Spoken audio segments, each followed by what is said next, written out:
What's up? Welcome back to my channel, Automatic Works. So,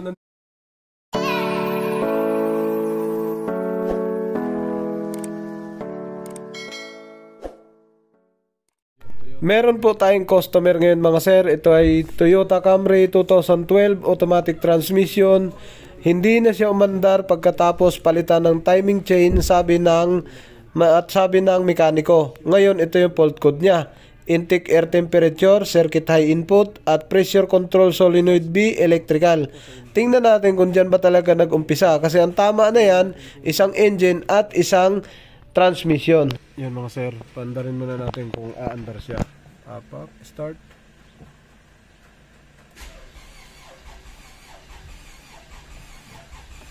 Ganyan lang nangyari sa kanya? Ganyan lang. Pusang... Supply sana na ano. Yung ang nangyari nito, pinalitan ng timing chain, ano? Timing chain. So pagkatapos palitan, hindi na umandar. Subukan mo ulit natin. Parang hirap siya eh. Puta, wala nga sa timing to. Silipin natin yung makina.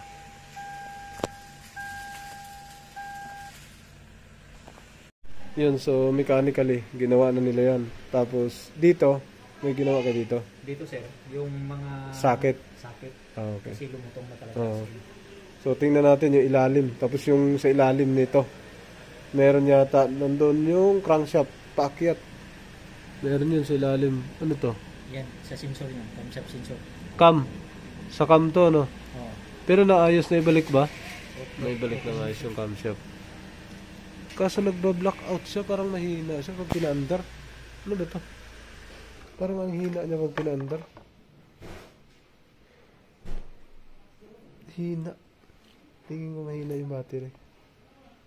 Parang hirap na hirap siya umandar. Gapangin natin sa ilalim. Mga sir, basic muna tayo.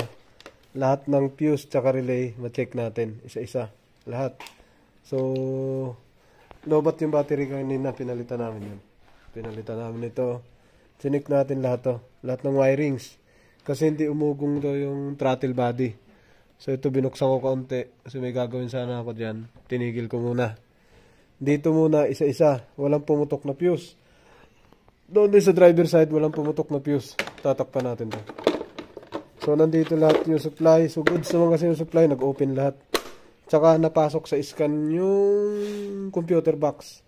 Wala siyang check engine ng mga sensor na malalim. So ito ay tinanggal. Pina-check na rin siguro pero hindi pa aabot dyan ang sira tingin ko. Ito, ang tatamaan dapat niya is yung papunta tayo dun sa camshaft, crankshaft sensor, tapos bagong palit yung mga socket. So may nakita akong mga wire na putol. Mga pinagpalitan siguro yan, mga dulo. Yan. Meron yan dyan, yung dalawa. Mga pinagpalitan siguro yan. Nag-scan ako, may fault code siya sa transmission, pero nawala na. Tapos may fault code siya sa intake, ito. Baka ito, sabi ko, binunot lang siguro to. Tapos pagbalik, hindi na scan, magkakaroon ng check engine yan. Nagkaka-fault code yan. So nag-focus din tayo dun sa ilalim kasi bagong palit ng camshaft. Asan ito slide? Nagpalit ng timing chain sa ilalim yan. May mga bagong pinagbaklasan dito. Tapos sabi ko baka hindi na timing. Ayan. Yan yung crankshaft sensor na luma. Tapos napalitan na ng bago. Tapos ito, sabi ko baka hindi nakauno o baka hindi naka-timing. So okay naman daw yung timing. Ngayon babasahan natin ng reading yung crankshaft sensor. Kung anong pinagkaiba. Okay, sa crankshaft tayo magpunta. Lagi ito ang gamit. Huwag tayong gumamit nung tumatagas yung tubig. Meron talaga. Yan. Dito, pagka crankshaft, ito talaga gamit. Lagi, mas maganda to. Yan, sa kabila. On mo susi. Yan, sa kabila, kuhanan natin. Yan. On mo susi. Tingnan natin kung anong lalabas. Yan. Naka-on na yan? Yes, sir. Yan, yung pula, puti. Wala siyang voltahe. Ground siya, kumbaga. Sa kabila, solid ground. Yung solid ground, hindi, signal, parang nagsisignal siya. Ngayon, papa-crank natin. Crank mo, sir. Nakatutok tayo sa white brass. Ayaw eh. Op! Nakatutok sa white. White red. Pero tinanggalan natin to kanina, nakakabit yan. Tinanggal natin yung takip dito. Yung balot. Nakabalot lahat yan dito. Nakatali. Tinanggal natin. Tapos dito, tingnan din natin. Dito walang signal. Ulitin mo, crank. White red. Up. Walang signal. Kabila. Kumbaga may signal siya pero hindi umabot. Hindi siya sakto. Lipat natin sa kabila. Red black. Ayan. Kung may signal. Meron. Kaso hindi tama. Umaalon lang siya, umaalon. Hindi siya nangipin. So, ang tunog niya, hindi yung titititititit. Dapat tutunog dito yan. Okay? So, pagpalitin natin tong wire. Ito, ground na tong kabila. Ayan, ground yan. Pagpalitin natin to. So, tingin ko baka dito nag-miss. Kasi nagpalit ng crankshaft. Pero ang dulo kasi na ito, pinutol lang ito. Naputol. Yan, pinutol lang. So, ito ang nakakabit ng una. So, madali lang naman yan pagpalitin natin. Okay. Tingnan natin doon sa taas. Yan, nagpalit. Tingnan natin doon. Yan, on. On mo susi. Sige pa. On. Yun yung pinakadulo sa RPM. Tingnan natin kung ano mayari. Start mo. Oh, wala oh. Walang galaw. Yan ang sinasabi ko sa mekaniko.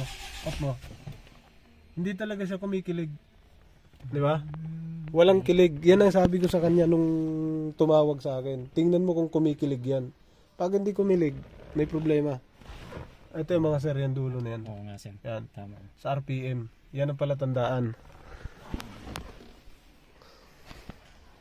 Ngayon, pagpalitin natin. Wirings. Yan, pagpalitin natin yung red, black, tapos white, green. Pagpalitin natin. Iba na kasi kulay niya. Sa ilalim, iba din kulay niyan. You know? White, black, white, red yan sa ilalim. Kung tutuusin, pag dito mo siya tingnan, baka magkadugtong yan. Ayan o, hindi lang naidugtong to. Tingnan natin. Yung pala yun. Kailangan talaga may kilig talaga, no? Pagka, ano ka na, kung alam mo na pala, paano mag-troubleshoot, yun na yun. Ganun lang. Pero kung hindi mo pag-anong kabisado, iisipin mo ba? Ito kasi sir, yung original niya na kulay, oh. Black, red. Hindi, sa ilalim yan. Hindi nyo nakita yan kasi pinutol nyo. Ah, okay. Doon nagkamali. Sa putol. Di ba nagputol kayo? Oo. Doon nawala.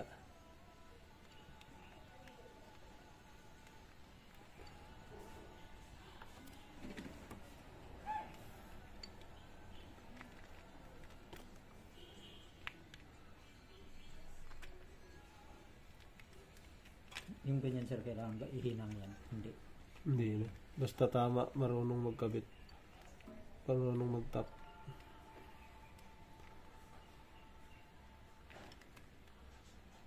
Ang tap nito pa shake hands. Kontrahan. Kontrahan. Yun, ikabit na natin. Yan. White, green, tapos black, red. Pero ang wire niyan sa ilalim, iba. Iba ang kulay. Yan, baka magtanong kayo. Iba kulay niyan sa ilalim. Sa ibabaw lang yung white, green yan. Yan, tusok natin. Hindi gumalaw. Lock lang pala yun. Tali na lang natin mamaya. Kuhanan natin kung magsisignal na siya dito. Mag-aayos yung waveform reading. Tap natin. Yan na. Red, black. Start, sir. Aray ko.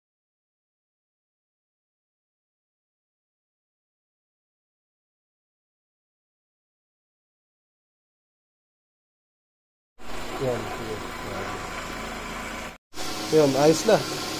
So, reading niya sa green. Dito. Sa green na yan. Yan o. Sakit. Okay na to mga sir. Off mo ulit, sir.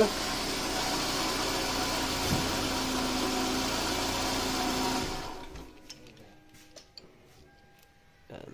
So, dito lahat yung sira mga sir yung dugtungan. So, tape na natin yan. Okay. Tapos na. Sir, naipit na natin. On susi. Tanggalin mo natin yung check engine dahil naka-check engine siya pagka umandar. Dahil magpapalit ng battery. Yung fault code niya dito, isa lang. Ayan o. Ang fault code niya ay taran. Ayan, naging dalawa na. Pressure yan, transmission, tsaka air intake. Clear natin to lahat. Clear. Clear fault code. Yun, wala nang fault code. Okay na. So, start mo sir kung mawawala yung check engine. Hindi na wala. Rev. Revolution mga. Ulitin natin. Okay. Up. Teka lang. Balik mo sa on. On lang, on. Sige. Ayan. Ayan, naka-on. Hindi nabura yung fault code. Ano kayo fault code yun? Ayan. Ayan, may fault code isa. Back. Read data stream. Read data stream. Read fault code. Air intake talaga. Bunot. Clear natin. Malalim naka-flower. Hindi mabubura to. No fault code. Start mo ulit. Nawala na. Meron pa. Start. Ay, ba't ganyan? Nakailaw pa rin. Back. Yes. Tingnan natin kung ano. Nako, ganun nga. Back. Read.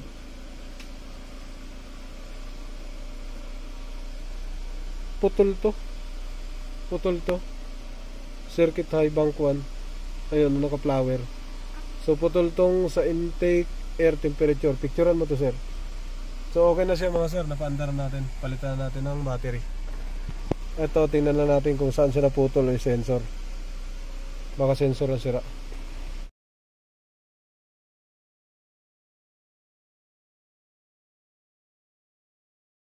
Yon mga sir, napaandar na natin. Balik na natin yung battery kanina, Amaron. Kasi hindi na siya nag-charge. Kinabit na natin diretso. Tapos palit. Tapos inayos na natin yung set doon. Crankshaft sensor, yan, ingat kayo dyan. Tinali natin dito, tapos lagyan ng tape. Umandar na siya. Bagong palit ng timing chain. Tapos, siyempre naka-timing. Tapos dito bagong palit ng ignition wirings. Yan, okay na yun mga sir. So, pino. Ang monitoring ko dito is yung tubig. Yan o, natulo rito. Yan o, natagas yung tubig o. Yan. Tubig sir, monitoring dyan. Yan o. Baka bumawas yan. So, yun lang. Tingnan natin natin. I-re-revolution natin. Kumandar na siya. Nakuha sa tiyaga. Alright. Yung check engine niya is yung intake air. Temperature sensor. Maaari magpalit. Okay. Red. Yun. Nice move. Isa pa uli. Okay, good. Tapos papabuksan na may-ari. Siyempre lahat. Buksan natin ilaw. Yan. Ilaw. High. Naka-high. Tapos aircon. AC. Yun. So pasensya na wala kaming Camry kaya hindi namin alam. Yun. Okay na. Ayos na no. Uy, ba't malayo? Naputol. Ayun. May aircon. Kompleto. No. Uy. Yun.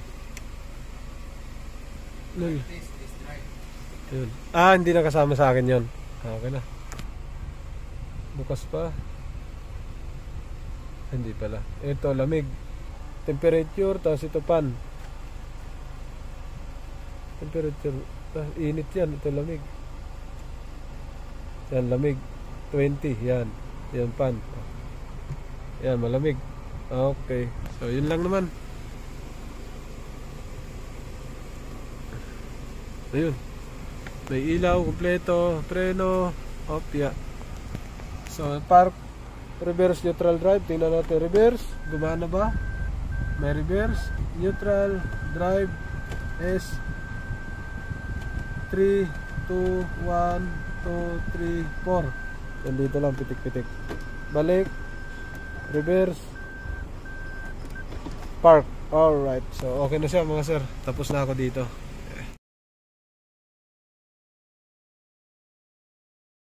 What's up? Welcome back to my channel, Automatic Works. So,